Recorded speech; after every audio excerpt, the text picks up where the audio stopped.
kuza Lupango.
Voilà qu'aujourd'hui nous sommes sur Bypass, sur la commune de Lemba. Nous continuons toujours avec l'opération le coup de poing. Le gouverneur, accompagné de son vice-gouverneur, ne sont pas fatigués. Ils sont toujours en train d'entretenir leur travail. Donc voilà, nous continuons toujours à travailler dur et dur pour que notre ville redonne toujours sa beauté et que ça reste toujours vert. Merci.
Merci et bonjour à vous tous qui nous suivez depuis la page officielle du gouvernorat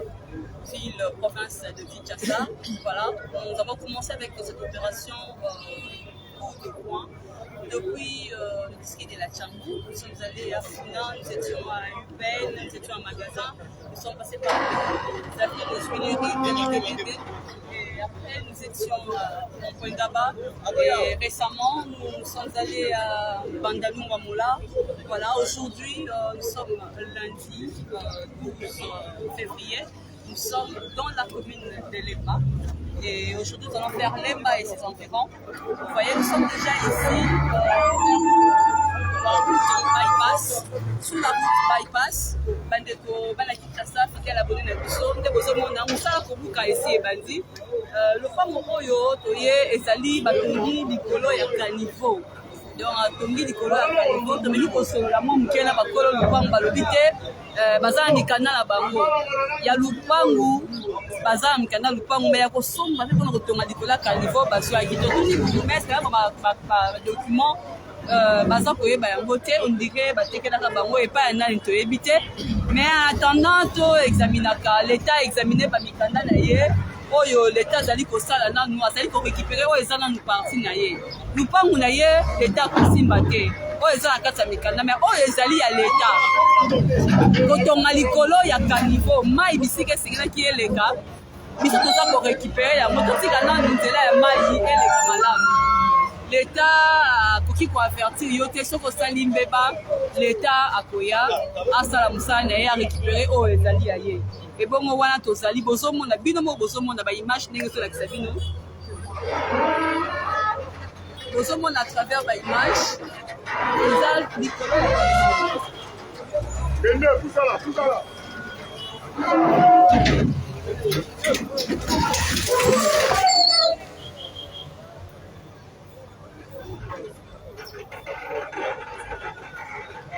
ndenge tozali koloba bana ya Kinshasa l'État alekaka pamba te bozali komona azwi clôture atie likolo ya caniveau bino moko bomona tala mokuse ndenge ebouche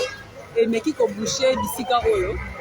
oza komona donc l'État aza korécupere kaka oyo ezali parti na ye po apermettre ke mai eleka nango malamu soki ye na nsima kotikala kozongisa ndako na ye koclôture na mopanza ndako na ye problème kuna eza te mais awa l'État aza korécupere kaka oyo ezali ya ye.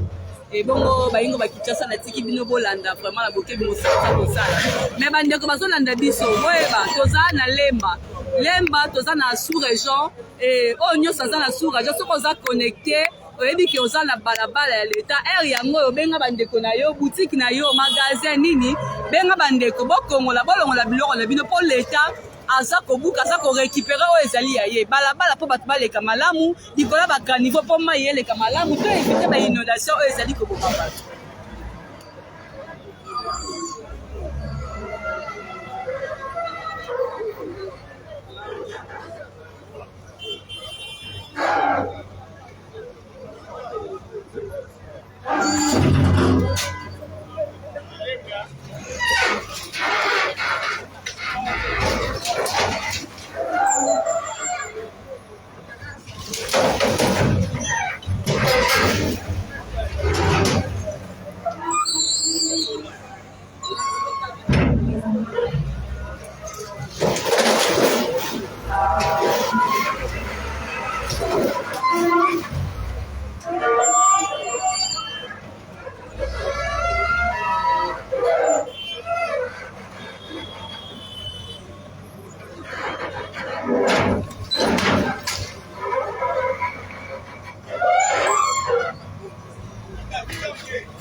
Continuer à lancer l'appel. La Bayern, vous allez que la page officielle où il y a gouvernorat ville province à Kinshasa. Où il y a dit qu'on tombe la balabala, l'ongola, l'État a commencé à l'équipe déjà, à l'écart qui a tingé, basali ba mise en garde, ba bengi, ba averti bino, ni kanyape déjà elekaki. Alors soko yebi koza la balabala otomaki na balabala eta ngonga yango toza kobela ngonga yango yo kanga bisaka na yo bimisa biloko na yo avant que l'État le ka pour faire obéler la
mpona bato bazali kotuna bosotana tozali kobuka soki ezali kokende wapi tozali kotambola na mituka babidozer oyo ya kobuka epuis na nsima nango bakamion bene mpe ezali donc leta aza soki abuki akongoli biloko na ye basalite oyo cheki na balabala azwi lisusu responsabilité ya kolokota atie yango na kati ya bakamion epuis bakei kodeverse yango wana koza komona bongo gouverneur ya vila kinshasa na molandali na ye je fokusipa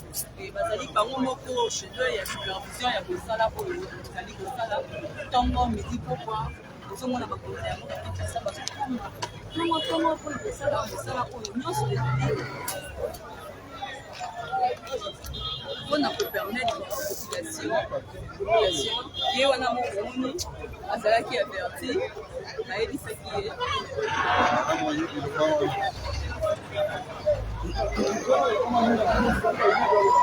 ezali basene ya désolation bayiki eba na kinshasa bokomona bato bazali kolela ezali kosala mpasi me balobaka yango yambo ya kosomba lopango yambo ya kotonga koma nanu na bakonzi ya leta tuna soki lopango ozali kosomba ezali na okoki kosomba esika wana tuna baconseil ezali mpe kosunga na baye nyonso bazali kosomba alavini komeka koyeba ete yambo ya kosomba bisika mpona kosala kotonga ndako na yo yambo ya kosomba bisika mpona kosala ta boutique ata ba il faut kotuna baconseil na bakonzi ya leta bakonzi ya leta otuni conseil baleki kooriente yo il faut kozala baoriente yo mpo oyeba bisika ozali kosomba soki ozali kotonga na kati ya mabele ya leta to mpo ozali kotonga bisika ya malamu ozomona na moyeba poso komela biso kolela ezali wi kolela ezali mais moto oyo asombaki mabe oyo asombaki mabe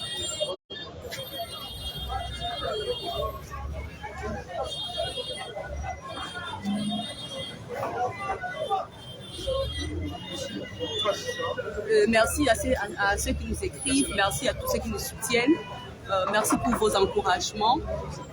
Ezali kokomela gouverneur ya mboka Kinshasa, merci na bino vraiment bozali kolanda biso na mboka mindele na mboka Kinshasa na bisika nyonso na kati ya RDC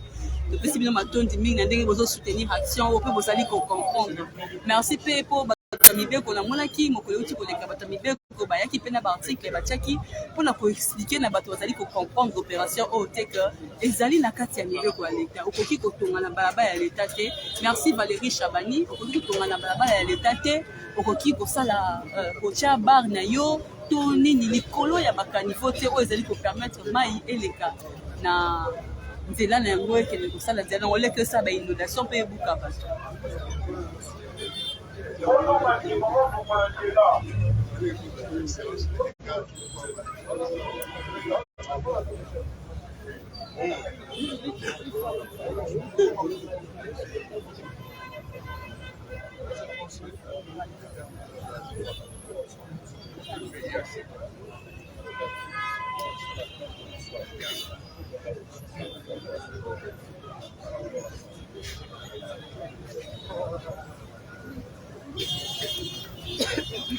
Mobila de la ville, vite tranquille. Boulot.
bana mboka bayimboka Kinshasa bomoni place oyo koleka bato mosusu bakolobaki gouverneur aleki place wana atiki mpo na nini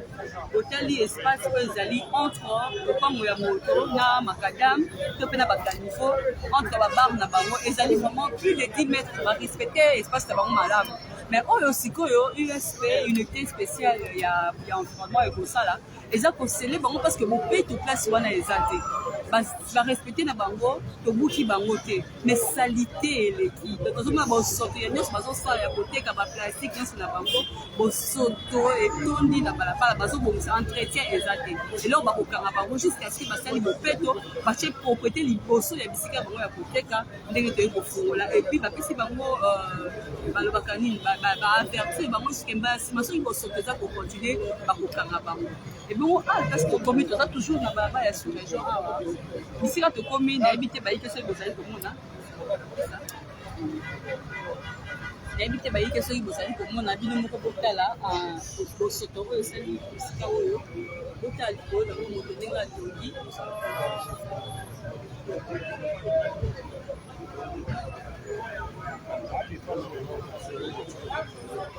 oza komona ndenge atongi oza komona ndenge bosoto ndenge ekangi mai bomoni mpasi ezali ndenge ebali na bisika oyo oza komona ya boye vraiment soki leta asali mosala na ye nayebi te bokondane leta bisika nini